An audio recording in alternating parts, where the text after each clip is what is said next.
Do you know what healthy living is all about?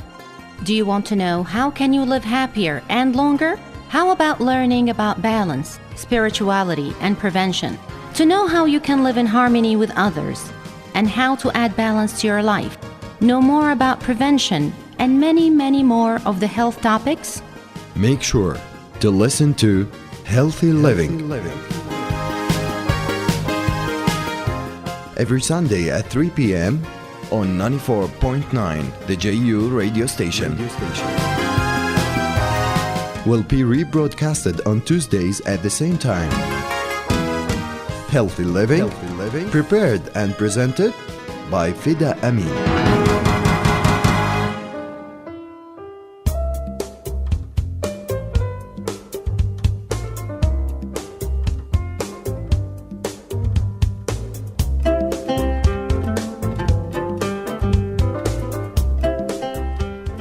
Good afternoon, everybody, and welcome to Healthy Living, where you can hear about health topics, tips, and ways that can help you live healthier and happier.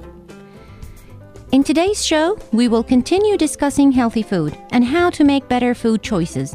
We will ask an expert on what to include in our meal to turn it into a healthier meal that contains vitamins, mineral, and nutrients. Today, we will talk all about nutrients-dense food.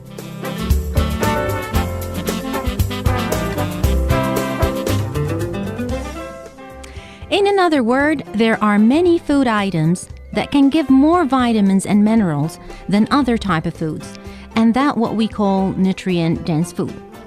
Let's ask the expert about this and see how we can make smarter and healthier food choices. Coming up next, another interview with Ms. Sireen Al-Bahari, the head of nutrition department at the Arab Medical Center Hospital.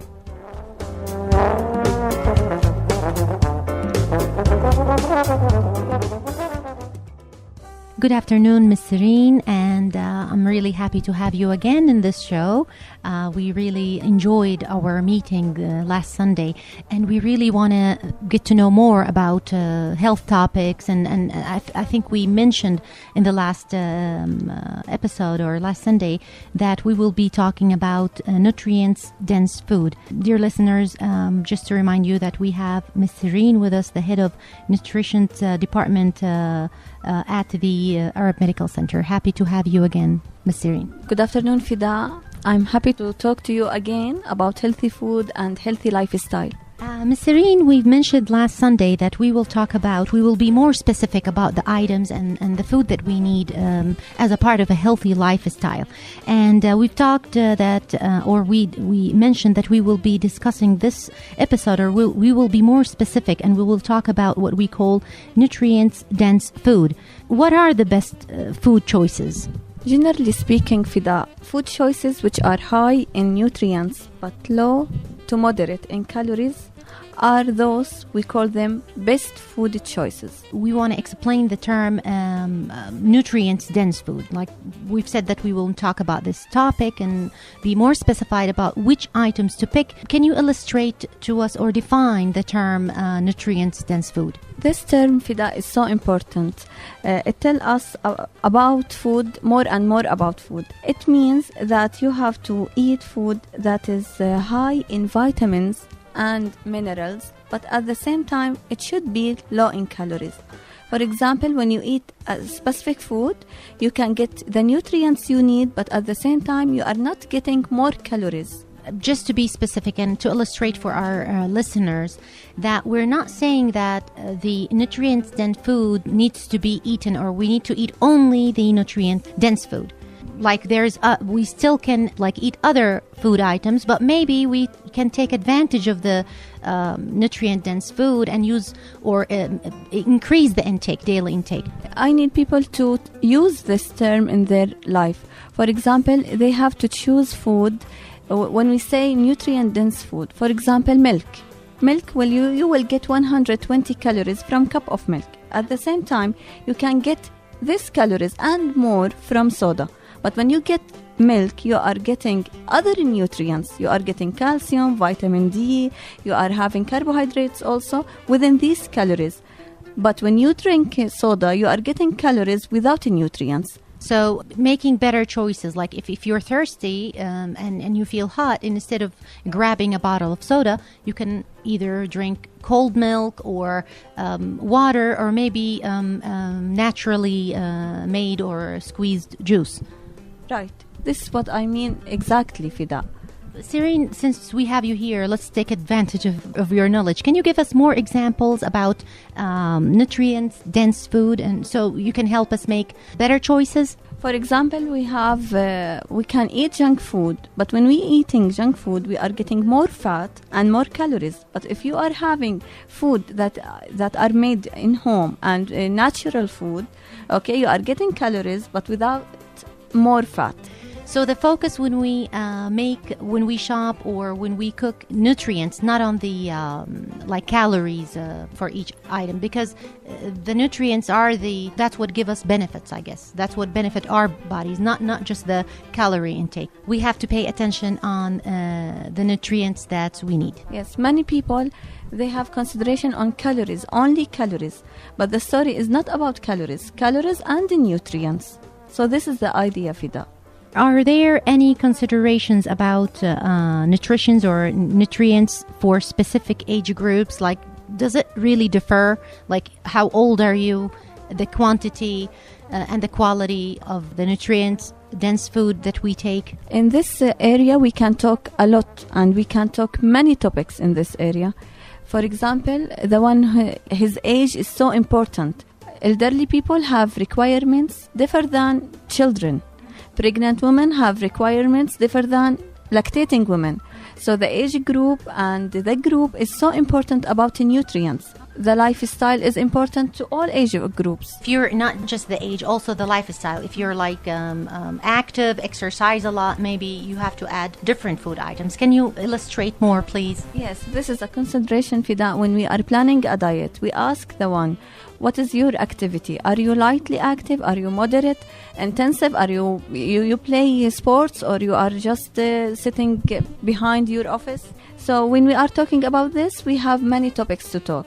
So I'll give you examples, just examples what we are talking about. For example, let's say people age above 50. They should be encouraged to meet their requirements of vitamin B12. People above 50 years. Yes, this is one consideration. How much do they need in a daily, for an example, on a daily basis? What's the percentage of B12 they need? They should get 2.4 microgram daily. How do we know that I got 2 point something of milligrams of a certain food? This number can generally be obtained, okay? So if you eat food from animal sources, you are eating chicken, fish, meat, milk, cheese, you are getting this number. But if you are in this age group, you have to be sure that you are taking this. And this will be done by the help of a dietitian. She will tell you that this food item have this number of B12, and she will calculate a program for you to ensure that you are getting the required amount. Which is, I think, the same story with like a pregnant woman. What you're saying is we have to be more involved sometimes with our diet. Like, as you mentioned, consult with a doctor or a nutritionist, just like the case with a pregnant woman, right? Yes, Fida. I promise you I will do information for pregnant women and her requirements about food. I can give you an example for women in general, either she's pregnant or not, she has to consider iron in her food. Okay, so she should eat food high in iron, which is also animal sources food. Okay, she can add vitamin C from lemon, from orange to her food to enhance the absorbance of iron. You mentioned vitamins, and they're really important to pay attention to, not just nutrients, which is translated into like vitamins. Now, we have many complaints. People most of the time hear them saying that we have a vitamin D deficiency. Do you think we have this problem here in Jordan, or like, is it a problem here, and how can we address this problem? How can we solve it? Yes, Fida, vitamin D, recently we are having this problem in Jordan. We have vitamin D deficiency, and vitamin D has many functions in our body. So we have to get adequate amount of vitamin D. If you are exposed to sun, you will get vitamin D. Also, some food items have vitamin D in it. For example, the milk, fortified cereal, fortified orange juice. Those have added vitamin D. But the main source of vitamin D is getting it from the sun. We live in an area that it's sunny most of the time, right? But maybe we're not that exposed to sun. So how do we solve this problem? By maybe opening the windows, walking down the road? What else we can do to convince people to open up a little bit and get exposed to the sun? As you said, Fida, we have a good weather and a sunny weather, but people are always at their offices or at their homes. They have to daily go half an hour exposed to sun and not behind a window. They have to go to the sun, directly to the sun, and this will be enough to get vitamin D. So how about buying, grab like a bottle of vitamin D and just take a supplement, for an example? What do you think of that? About vitamin D, exactly, Fida, if there is a problem, then the sun will not make anything because you have the problem. So after you resolve the problem, you may do this, what I'm talking about, getting sun exposure and having the food sources that I have said. But if you have the problem, you have to buy the supplement. So if we have an issue, we have to address that issue, solve that issue, asking for a doctor's advice, getting that supplement, the needed medication. It's then like a treatment. But after that, we want to maintain the level of this certain vitamin that we got treated for. And the way we can do that is by eating balanced, healthy food and exposed, getting exposed to sun in a case of vitamin D. Ms. Sirine, thank you so much for your time. That was really useful information that we got from you the past 2 weeks. But before we end our interview, I really want to ask you, as an advice, like as a nutritionist and a specialist that work with people on a daily basis, what advice you can give to our listeners? The advice, Fida, that we have healthy food, we have food that are not healthy. I need people to be aware of this and to know more about food and to get the information from the right place and not from not trusted websites or anywhere. They have to ask the specialist about this. It's very important, especially with the available tools and technology worldwide, that we can get information from any source. It's really important to verify the source of your information, regardless of any type of information you're getting. So if you're getting an information about your health, you better have really a credited source or a source that it's identified. At this moment, Fida, I have another idea that the specialists they are involved in giving information to people in any way. They are involved to share their information with people, to let the right information be spreadable everywhere. That's what we're doing actually here. And as I mentioned, thank you so much for your time. Your information been very helpful. And personally, I enjoyed talking to you. You're a great person as well. I want my listeners to know that as well. Thank you, Ms. Sirine, to be with us. Thank you so much. And we will have other meetings in several weeks. We will talk about different topics, but we'll definitely need to get back to you more often. Thank you so much. Thank you, Fida. Thank you again.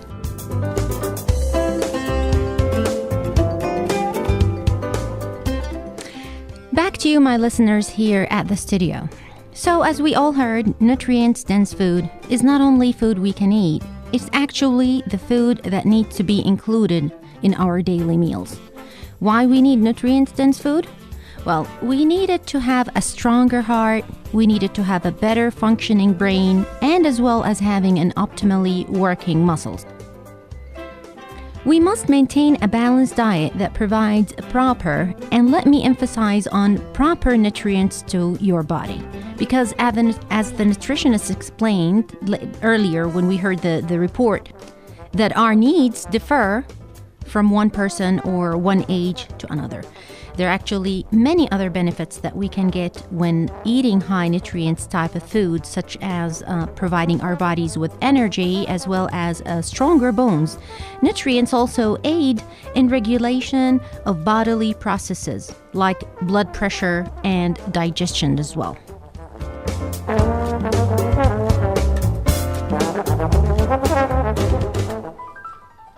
So let's ask ourselves this question. What are the types of food that I should look for that contains the most nutrients? Well, the foods that contains many nutrients, or what we can call the best foods in the world, have very common characteristics, like easier to identify. There are like many characteristics that can tell that this is the proper food, or this is the items that I should include in my daily intake or food intake. An example of these characteristics, first one is the healthiest food are whole food. And what do we mean by whole food? Whole foods are all types of foods that are served close to the state they were grown or raised.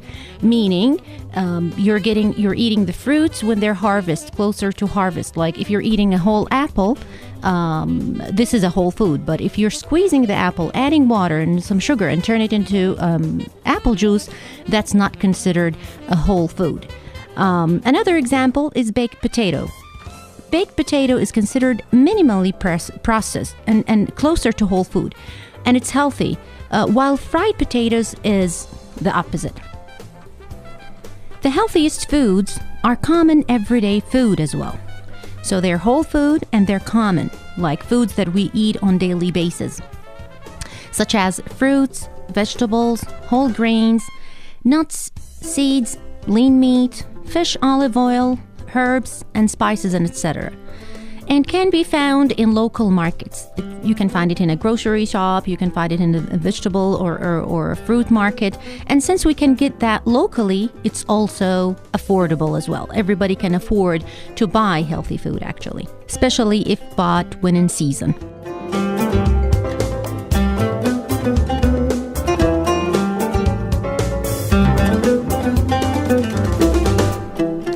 Now let's list some of the healthiest food in the world, or healthy food that you can pick that can give you more nutrients and lower calories, and that's going to impact your meal positively.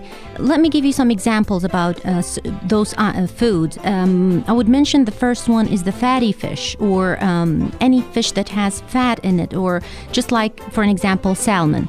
Salmon is a great source of omega-3 and contains lots of high-quality animal protein.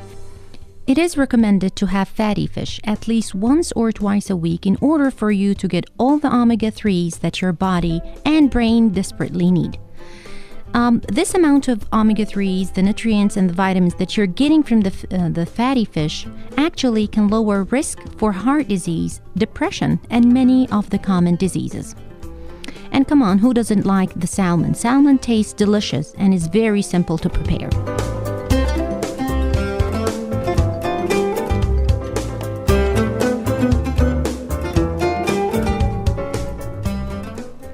Garlic. Garlic actually is another healthy food that includes an amazing amount of nutrients and vitamins. It is high in vitamin C, B1, B6, calcium, potassium, copper, manganese, and selenium. It is also loaded with another amazing nutrient called allicin, which has been shown to lower blood pressure and lower the LDL cholesterol, which should lead to a reduced risk of heart disease. And luckily, garlic is a main component of our Middle Eastern food. So I'm sure that everybody's getting garlic in their food, but how much of a garlic we can get? Because garlic has various cancer-fighting properties, also very powerful at killing pathogens like bacteria and fungi.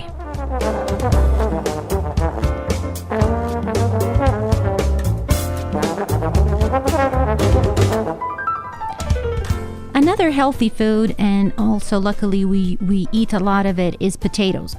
Do you know that a single large potato contains lots of potassium, magnesium, iron, copper, and manganese, with plenty of vitamin C and most of the B vitamins?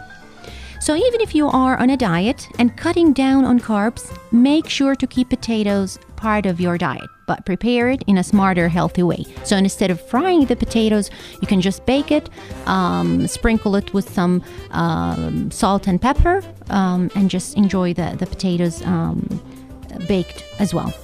Potatoes amazingly contain a little bit of almost every nutrient we need, and that's the amazing part about potatoes. They are incredibly fulfilling and can contain large amount of resistant starch.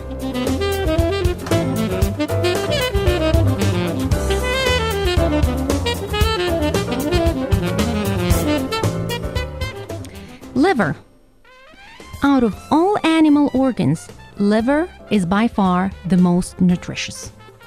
Liver contains vitamin B12, B6, B5, B2, vitamin A, copper, iron, phosphorus, zinc, selenium, and high-quality animal protein. What I call it amazing liver.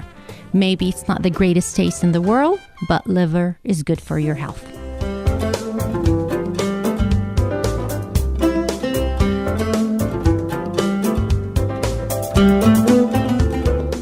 Kale. I don't want to really mention all the healthiest food in the world and forgetting about kale. Kale is the king. It is loaded with vitamins, minerals, fiber, antioxidants, and various bioactive compounds. Kale may be even healthier than spinach. Both are super nutritious, but kale is lower in oxalates, which are substances that can bind minerals like calcium in their intestine, preventing them from being absorbed. Kale and other green leaves are also loaded with various bioactive compounds, which have been shown to fight cancer in test tubes and animal studies. So look for and search for kale and have kale included in your diet.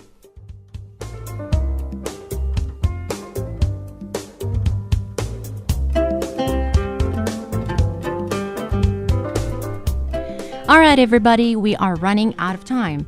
I hope today's show was a useful one and was able to provide you with good health information that can enhance the way you eat and can help you make healthier food choices. Now that we outlined the importance of some food items and how they contain healthier or more nutrients that we can take advantage of, especially when they are in season. So keep listening to Healthy Living for more useful health topics that can change the way you live. So for more information, visit our Facebook page at Healthy Living JUFM, and remember, eat healthy, be nutrition wealthy, and give junk food the boot and switch to fruit. Till next time, have a pleasant and healthy day. Goodbye. Do you know what healthy living is all about? Do you want to know how can you live happier and longer? How about learning about balance, spirituality, and prevention? To know how you can live in harmony with others and how to add balance to your life? Know more about prevention and many, many more of the health topics? Make sure to listen to Healthy Living. Every Sunday at 3 p.m. on 94.9, the JU radio station. Will be rebroadcasted on Tuesdays at the same time. Healthy Living, prepared and presented by Fida Amin.